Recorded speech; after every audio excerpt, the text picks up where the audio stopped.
I thought it was a very good opening day,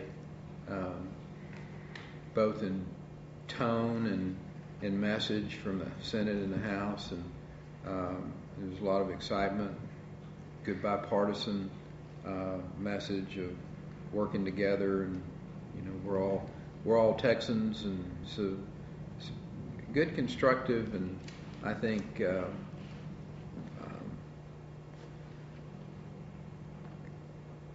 conclusive evidence that when things get tough, Texans get together and go to work, and we've got our challenges in front of us. On the one hand, we've probably got the best economy in America, but with that said, we got some challenges in front of us. I mean, the comptroller's budget estimate was sobering. We know we're going to have to be thoughtful. 90 to 120 days ago, I had sent a cautionary message to state agencies that you need to be looking at your discretionary spending, you need to be looking at your travel budgets, and that was pretty prescient now in hindsight. We're going to have to treat our budget here just like folks are having to treat it out there in the private sector. Whether you're a private citizen, your family, or your small business, the resources aren't coming in like they were the last 3, 4, 5 years, and good, thoughtful decisions are going to have to be made so that we continue to have a state that continues to grow, which is we're going to continue to grow, and how we prioritize our decision making here. People need to remember every dollar that gets spent in here came from a hard-working Texan. So it's important to have fiscal responsibility and prudent spending practices in this session. With that said, we've still got some good news coming out of Texas. Corpus Christi had an announcement last Friday of $1 billion plant that's going to be built there within close proximity of the port, a pipe manufacturing facility.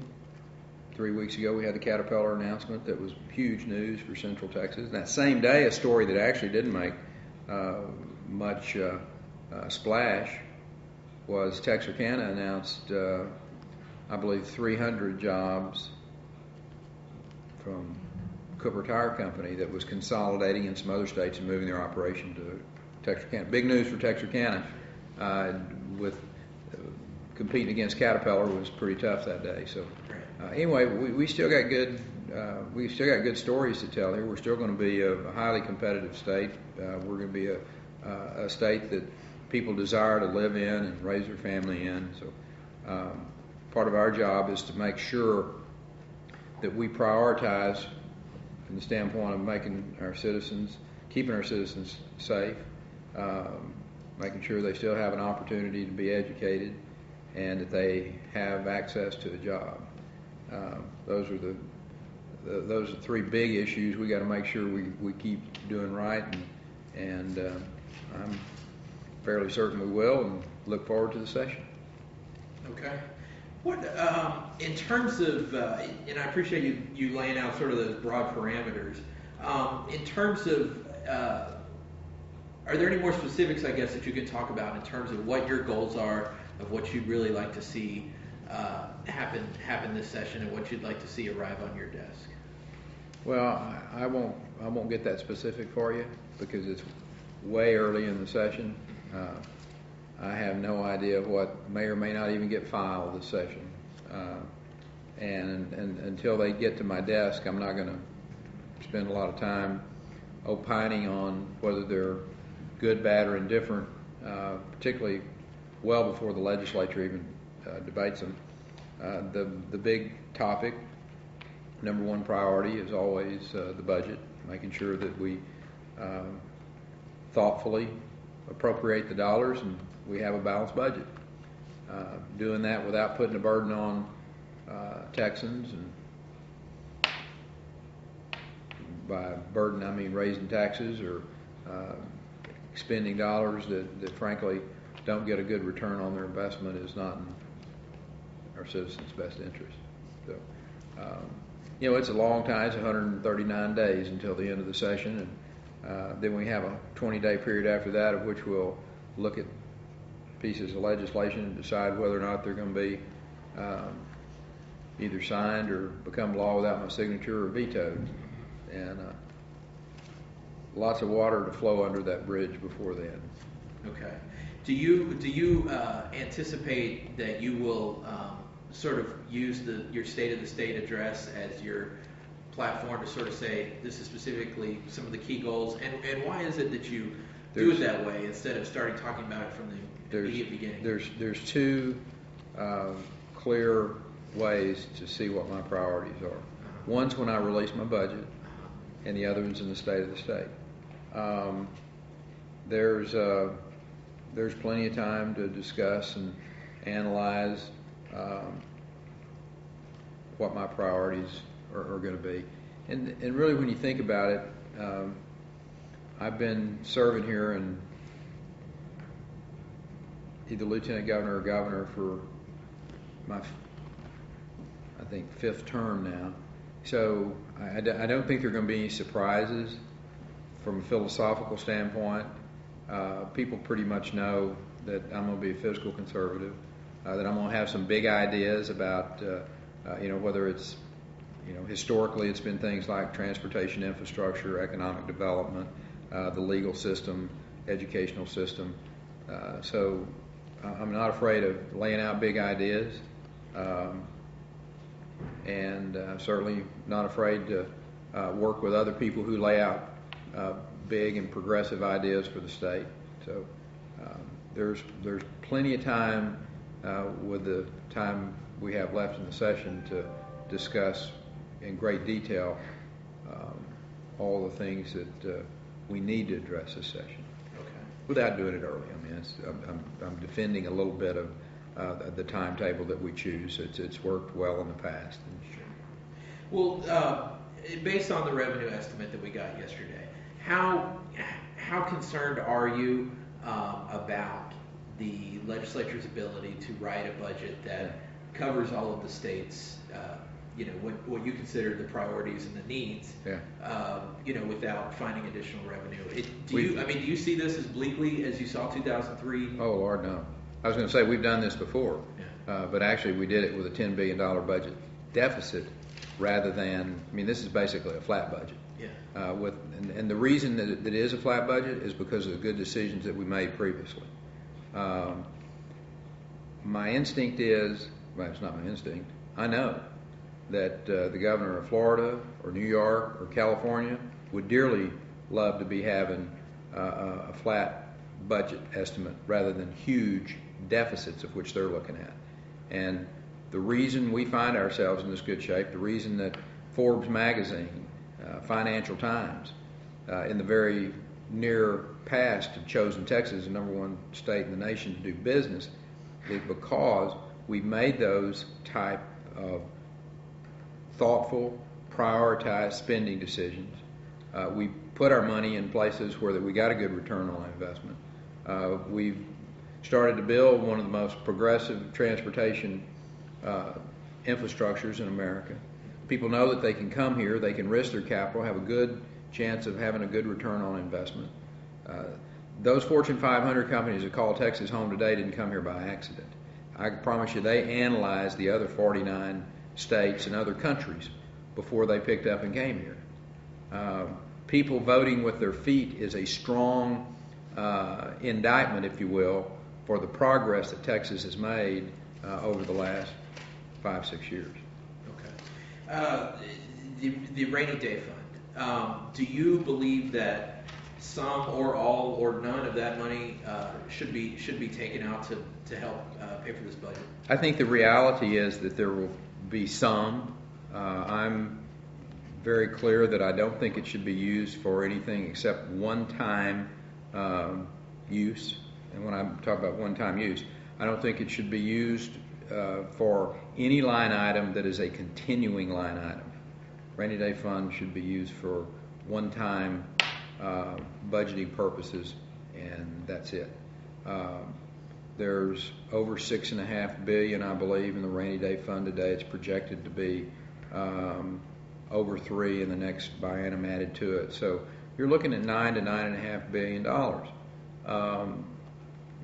I'm a big believer that there's some amount of that needs to stay in that fund so that the bond houses and the analysis that's done in Wall Street allows us to have a good bond rating, so we save money on any long-term debt that we have as a state.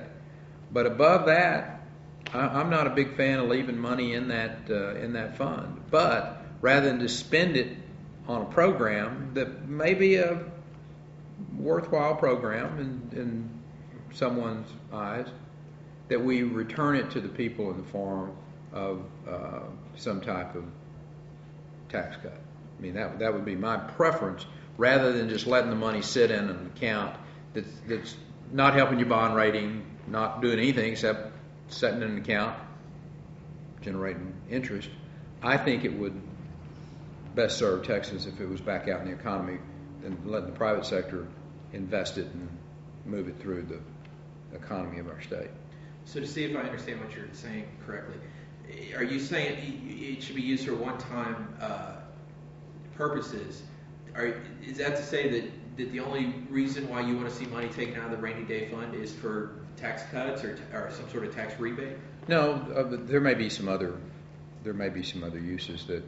Again, I don't have a crystal ball what 4 months down the road may look like from our economic situation. We'll have to wait and see. My point is that I don't think this money should be used to pay for a continuing line item in a particular agency that was written 2 years ago when we had a budget surplus, but and not foreseeing the turn down in the economy. If money is to be expended from that, I would rather it be used for a single expenditure, and I can't think of anything just off the top of my head just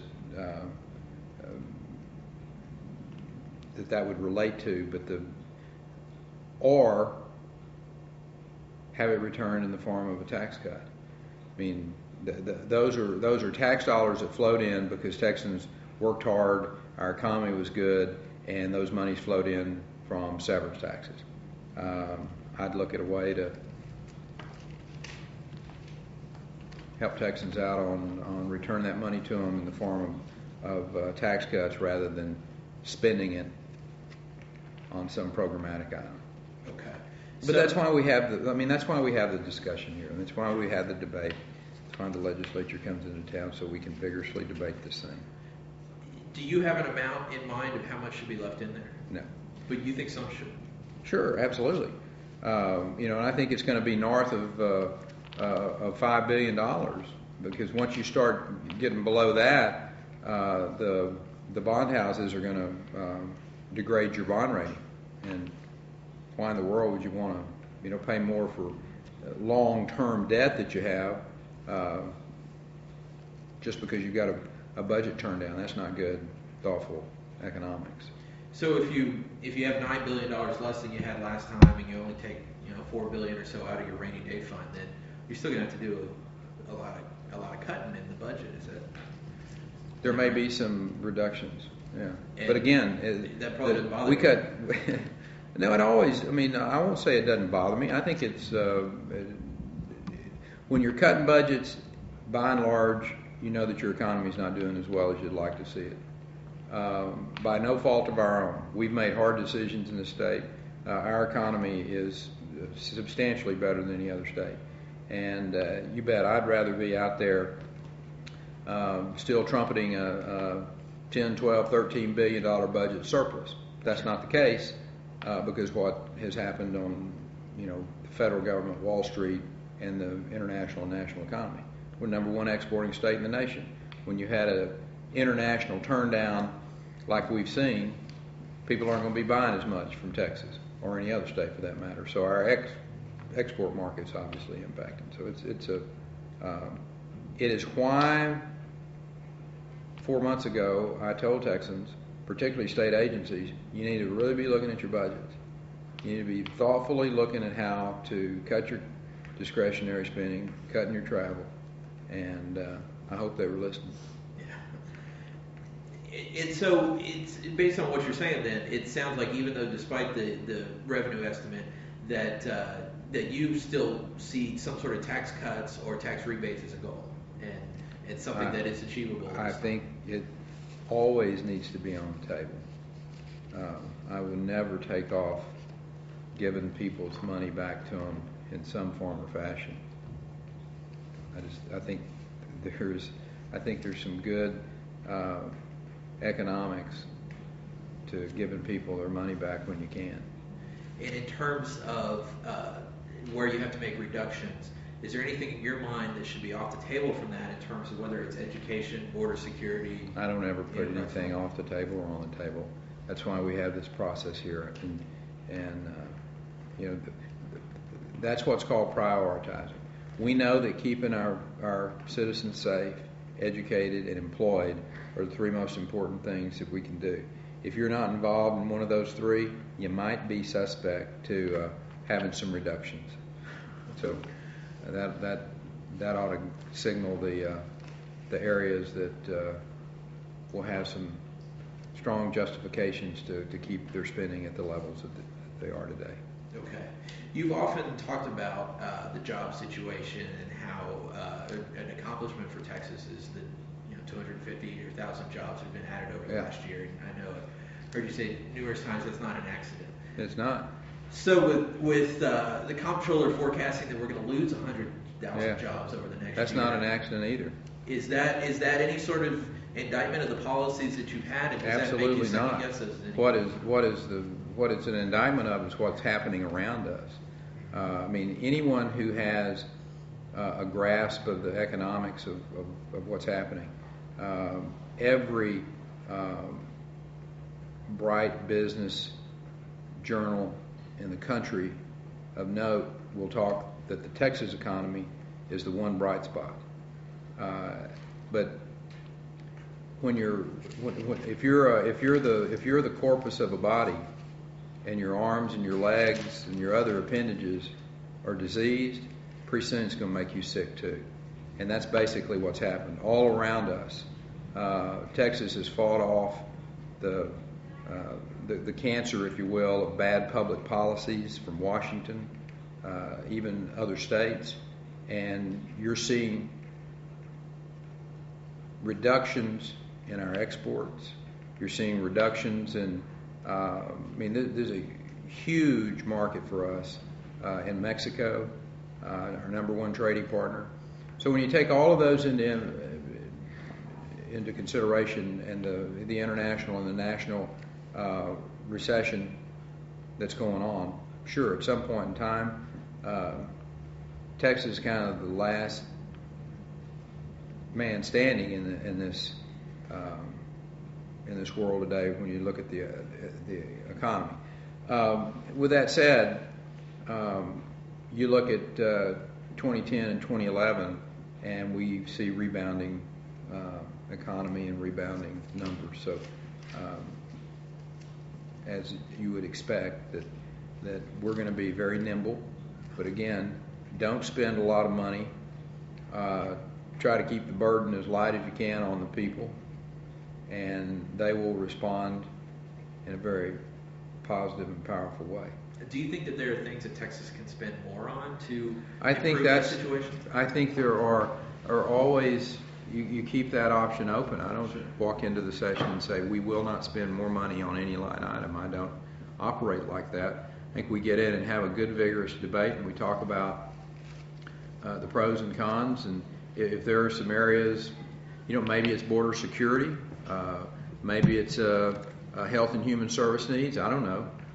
what that might be. It's the reason we go through this good, vigorous debate. But I would not say under any circumstance we wouldn't spend more money in a particular line item.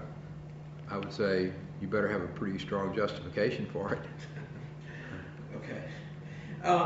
Last session with the, with significant resistance in the legislature to some of the Trans-Texas Corridor, some of the tollway policies, and also the HPV. Did that whole experience of those issues change the way that you approach dealing with the legislature and change the way that you approach this session? Not really. I've been down here engaged in either a member of the legislature or head of a state agency or the lieutenant governor or the governor since 1985. So I'm not going to say I've seen everything, but I've seen a lot of different leadership styles and a lot of different members of the legislature. And every session's different. This one's certainly different. We have a new speaker, a very capable young man from San Antonio, Joe Strauss, who's we look forward to working with. He's going to have different priorities, different style. The transportation side is you really got two options. You can either pay for roads with taxes or pay for roads with tolls. There's not another way to build roads that I know of. I mean, if there is, I would dearly love for somebody to come forward. Love to have another option. But there's not. You're going to have tax roads, you're going to have toll roads. So we've had that debate, and we're still building roads, and Texans are driving on them and using them, and we'll continue to build infrastructure where we need it.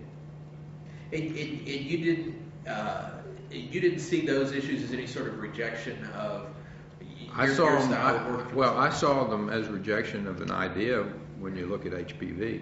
I still think that, I'm a pro-life governor, probably the most pro-life governor that's ever sat behind this desk. And I still think that it's very admirable work to save the lives of innocent people, whether they're adults or whether they're the unborn. On the other issue of transportation infrastructure, we've had a good, vigorous debate, and we're still building roads. So I think that story is pretty much behind us from the standpoint of any pushback from the legislature or the people of the state. We're growing. We're going to need transportation infrastructure, and if someone has a better way to do it than what we're doing it, then bring it forward and let's run it up the flagpole and see if we can pass it. I'll support it if it's a thoughtful approach and the citizens and the legislature support it as well. Okay. If I can get back for a moment on budget issues, do you see the need this session to make any sort of changes to the spending limit? I think we have laid out, when you look at the issue of population and inflation and indexing it to that and capping it, make it pretty simple actually. Here's inflation, here's population growth, cap it there. The spending cap today is a pretty arcane and complicated, and it seems to me like Texans like transparency. They don't want to don't play the shell game with them. Yeah. Be pretty straightforward. Whether it's transparency in higher ed, transparency in the governor's budget, transparency in we're talking about putting state agencies' budgets on the internet so that average citizen go to that website. We'd like to see folks do it at the local level, cities and counties. Here's our budget. Here's where we're spending our money. Here's how you easily find it. Schools ought to do that. Higher ed should do that. And so those are some, I don't consider those minor issues, but those are some issues that we could support. And as we lay out our budget and as we give the state address, I'll put more meat on on that plate. Okay, all right. There is a lot of talk from your staff, former staff that I talked to, about how you are. You're not talking about former staff. Shame on you. Sometimes. Oh, okay. About just the ones who they all like you. They all like you. About. I was just saying the ones that like you. Not very many of those. About you are a person who tells them, it runs this office saying, we don't want to do small things, we want to do, we want to do big, bold things, and you've talked about that.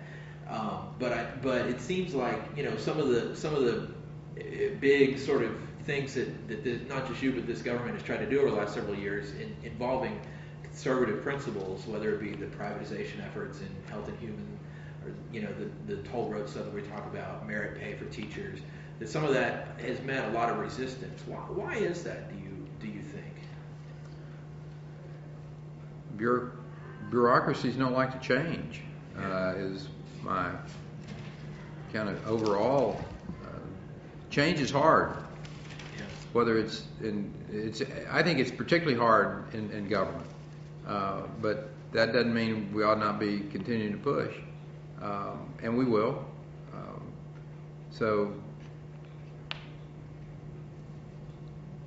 you don't come to this job to be inconsequential, and you come to lay big ideas out. You realize that in this building, in the 24 plus years that I've worked here, you don't always get the full loaf. You get as much as the loaf as you can, and I think we've if the rating of how Texas finds itself today relative to the rest of the country, particularly with its economics, because after you've made sure that Texans have a job and that they've got a strong economy to live in, that they're kept safe, and they can afford to live here, things fall off the radar screen pretty fast after that, from the standpoint of what's really important. And if those three things are how you judge this state's performance, I'd say we've got a pretty good grade. And I think Texans agree. Texans may not know how good they have it relative to other states. You got California that's looking at a $30 billion budget deficit. You got New York and Florida both looking at major reductions in spending. There's only 7 states that have a budget surplus, and I'm glad that Texans have prepared for that. We're the only big state that is in this budgetary situation that we're in today, and not looking at massive cuts.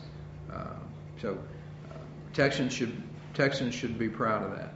And you don't feel like we're looking at massive cuts here in No. this budget with this rate? No, I think we're looking at possibility of some reductions, but I know massive cuts. Those are in 2003. That was $10 billion worth of reductions. I've been there and done that, and that's not what you're looking at this session.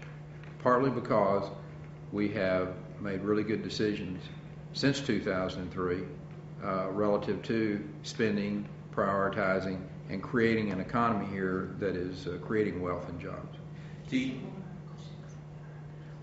Okay. I want to ask you about the state schools and the condition of those and the report on those. Do you think that the reports are pretty serious, pretty dire. How do you think that happened? Is there anything that you feel like that you could have done differently to improve the situation there? And do you think that some of those should be closed, or all of them? We have a responsibility to take care of our citizens who need the oversight and care that a state school or a community home gives to those individuals. And in those few instances where we have schools that are not appropriately taking care of the citizens of the state that are the users of their services, then we've got to address them. We've got to address them quickly. I do think there is a role for state schools. I do think there is a role for community homes, and I'm going to continue to support those options because I think Texans should have the choice about where their loved ones should be cared for, whether it's in their own homes, whether it's in a community home, or whether it's in a state school. But they need to know that when they send their loved ones to that state school, they're going to be taken care of as good or better than would if they were at their own home. And if we've got schools that aren't meeting that standard, then things have to change. And I've got one of the finest, well-known, action-oriented chiefs of staff who has gone in and made those types of discoveries and then made the changes that need to be made in Jay Kimbrough. And I can assure you that when Mr. Kimbrough goes to work, we'll find the solutions to these things and get it done in an appropriate way so that people will have the confidence that their loved ones are being taken care of and that the state schools are performing a service to the people of the state of Texas as they should. If I can just squeeze in one more real quick. Will anything keep you from running for re-election? Well, I mean, barring some sort of catastrophe. Yeah, no. Yeah. I'm going to say, the good Lord calls my number, then well, sure. I'm out. But other than how that, certain are you that you'll run? I am about as certain as you can get.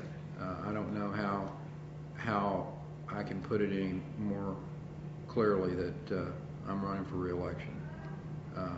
I can't think of anything that would occur that would make me change my mind. I love what I'm doing. I'm enjoying what I'm doing, and I think we're making a real difference in the state. And if the last 5 years is a good marker, then I'll run on that record. Thank you.